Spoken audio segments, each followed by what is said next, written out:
ማታ ሀፕን ባደረገው ነገር እንግዲህ ትላንት ማታው ገና ሲጀምር ወደ 1 ሰዓት አካባቢ የእስራኤል አየር ኃይል ኢራን ላይ ኮኦርዲኔትድ የሆነ ጥቃት ፈጽሞ ነበረ። የኢራን ኤር ዲፌንስ ሲስተሞች በተወሰነ መልኩ ለመከላከል ሲሞክሩ ታይቷል። ትናንትና አክቲቭ ሆነው ታይተዋል። የእስራኤል አየር ኃይል እንግዲህ ኢራን ላይ የነዳጅ ማጠራቀሚያ ዲፖ መጥቷል። በዚህም ከባድ እሳት ተነስቶ የነበረ መሆኑ ታይቷል። የኢራን መንግስት በሰዓታቶች ውስጥ ተቆጣጠረው ያለው እሳቱን ያለ ቢሆንም ወዲያው ደግሞ እንግዲህ የኢራን መንግስት አጸፋዊ ምላሽ መልሷል። በባሊስቲክ ሚሳይል ሃይፐርሶኒክ ሚሳይል ተኩሶ እስራኤል ላይ ትናንት ያያችሁትን ጥቃት ፈጽሟል ማለት ነው። የኢራን መንግስትም ያው መልሶ አጸፋውን መልሷል። ቴል አቪቭ፣ ቤትያም እና ሃይፋ የሚባሉ ከተሞች ላይ ከባባድ ጉዳቶችን አድርሷል። የኢራን ባሊስቲክ ሚሳይሎች ወርደው ጥቃት አድርሰዋል ማለት ነው። በዚህም ደግሞ ወደ 9 ሰዎች መሞታቸውን ኮንፈርም ሲያደርግ የእስራኤል አምቡላንስ የእስራኤል መንግስት ኮንፈርም ሲያደርግ ወደ 350 ሰው ደግሞ መጎዳቱን ወንድድ መሆኑን አሳውቋል። ከዛ በላይ ደግሞ ቤትያም የሚባለው ከተማ ውስጥ ብቻ ወደ 35 ሰዎች ፍርስራሽ ስር ተቀብረው ያሉ ሲሆን ሬስኪው እንቅስቃሴ ላይ ነው ያለው። ሰው የዴት ቶል ሊጨምር የሚችልበት ፕሮባቢሊቲ ሊኖር ይችላል። አኮርዲንግ ቱ ሚሊታሪ አናሊሲስ እንግዲህ የኢራን ቶፕ ጀነራሎች መገደላቸው ያን ያህል ኢፌክት ያለው መሆኑ እየታየ አይደለም። ምክንያቱም ኢራን ወዲያው በእነዚህ ቶፕ ጀነራሎች ቦታ ሌሎች ሰዎችን ተክታ ስቲል ሊታል የሆነ አደገኛ የሆነና አውዳሚ የሆነ ጥቃት መፈጸም የምትችል ሀገር መሆኗን አሳይታለች።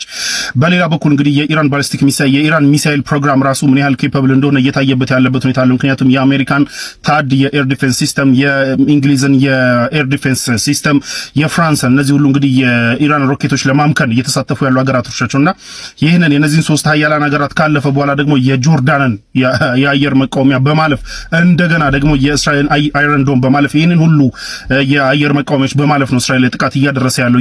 ከኢራን የሚተኮሱ ሮኬት ምንድነው ባሊስቲክ ሚሳይሎች ሰው የኢራን ባሊስቲክ ሚሳይል ኬፓቢሊቲም በደንብ እየታየ ያለበት ሁኔታ ነው ያለው። ሰው እየቀለዱ አልነበረም ማለት ነው።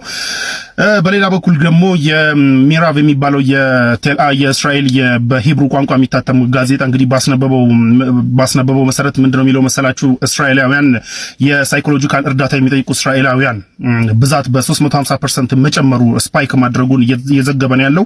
የኢራን አታክ መምጣት ከጀመረ ጀምሮና የፓኒክ አታክ ትራውማ፣ የከፍተኛ የሆነ የልብ ምት መንቀጥቀጥ ምናምን የመሰሉ ነገሮችን ሳይኮሎጂካል ሄልፕ የሚጠይቁ እስራኤላውያን ቁጥር በ350% ስፓይክ ማድረጉን እና ከየአቅጣጫው የእርዳታ የስልክ ጥሪዎች ወደ ኢመርጀንሲ እንትኖች እየተደወሉ መሆኑን የሂብሩ ጋዜጣ አስነብቧል።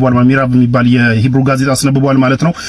በሌላ በኩል የእስራኤል መንግስት ባወጣው ዘገባ እንግዲህ የእስራኤል መንግስት ባወጣው አናውንስመንት ዓለም ላይ ያሉትን ኤምባሲዎቹን እንደሚዘጋና ዓለም ላይ ተበትነው ያሉት ዜጎቹ ራሳቸውን ሊጠብቁና ሊደርስላቸው እንደማይችል አሳውቋል ማለት ነው። ሰው ዓለም ላይ ያሉ ዜጎች ግን ባያሉበት ቦታ እስራኤላዊነታቸውን የሚገልጽ የእስራኤላዊነት ምልክት ያለበት ነገር ኢምፐብሊክ ከማድረግ እንዲቆጠቡና ራሳቸውን ለጊዜው ከልለው እንዲቀመጡ አናውንስ አድርጓል።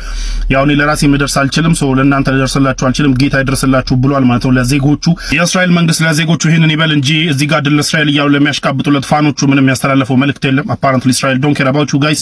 ለማንኛውም ግን ለእናንተ የተላለፈ መልእክት ካለ እኔ ወንድማችኋለሁ፣ ምንም እንዳያሳስባችሁ ተከታትዬ የማቀርብላችሁ ይሆናል። ማሰላም ሙሉ የእስራኤል የእስራኤል ዲፌንሶች በጣም ኦቨርዌምድ ሆኖ ነበረ። በመቶች የሚቆጠሩ የኢራን ባሊስቲክ ሚሳይሎች በቴል አቪቭ፣ በጀሩሳሌም፣ በሃይፋ ላይ ያረፉ ነበረ። እንደምትመለከቱት ፎቶ በቴል አቪቭ በደቡባዊ ቴል አቪቭ ውስጥ የተነሳ ፎቶ ነው። እንደምትመለከቱት ሬዚደንሻል ቢልዲንጉ ግማሽ ማለት በሚቻል ደረጃ ወድሟል። ታዲያ እስካሁን ድረስ በእስራኤል ዙሪያ ባሉ እንትኖች ላይ ባሉ ጥቃቶች ላይ ከ172 በላይ የሚሆኑ ሰዎች መጎዳታቸውና ከዛ ውስጥ ደግሞ ኮንፈርም እንዲሆኑት የተረጋገጡት 3 መሞታቸው ተነግሯል። ከእስራኤል ሚዲያ እንደወጣ ከሆነ ያው ሁለቱም የኤነርጂ ፋሲሊቲዎች ወይም ደግሞ የነዳጅ ቦታዎችን የፓወር ማሰራጫ ቦታዎችን እርስ በርስ እየመቱ ያሉት የሀገሪቱን ኢኮኖሚና የሀገሪቱን ጨለማ ውስጥ ለመክተት ማለት ነው። ሁለቱም እንግዲህ የምትመለከቱት በኢራን ውስጥ የሚገኝ አንድ የኦይል ሪፋይነሪ ከቅድም ባለፈው ከተመታው ሌላ ኦይል ሪፋይነሪ ነው። ያው ነዳጅ ማጣሪያ ማለት ነው የተመታባቸው። ከዚህም በተጨማሪ ኢስፋሃን የሚባል የኒውክሌር ሪሰርች ሴንተርም እንደዚሁ እንደተመታን የተነገረው በእስራኤል ኤር ስትራይክ። በጣም ክሪቲካሊ ዳሜጅድ ሆናል። የስቶር የተደረገው ዩራኒየም የሚቀመጡበት ቦታ ሁሉ ያው ድምጥማጡ እንደጠፋ ነው የዓለም አቀፍ የአቶሚክ ኤነርጂ ድርጅት ያስታወቀው። እንደዚሁ ሃይፋ ውስጥም እንደዚሁ ተመቷል። የኦይል ሪፋይነሪ የእስራኤል የምትጠቀምበት ኦይል ሪፋይነሪ እንደዚሁ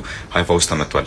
16 የሚሆኑ ከሞሳድ ጋር ግንኙነት አላቸው ብላ ያመነቻቸውን ሰዎች ማሰሯንም ተናግራለች ኢራን። አሁን ድረስ ስትራይክስ አር ጎይንግ። የእስራኤል ኤርፎርስ በአሁኑ ሰዓት ላይ የየመን ቦታዎችና የኢራን ቦታዎች የደበደበ ነው የሚገኘው። ያው የመን ላይ የሁቲ አመራሮች ላይ 11 የሚሆኑ የሁቲ አመራሮች ላይ አሳሲኔሽን አተምፕት ወይም ደግሞ የግድያ ሙከራ ማድረጉ ተነግሯል። ይሙቱ አይሙቱ እስካሁን ድረስ አልተረጋገጠም። as always I'll keep you updated.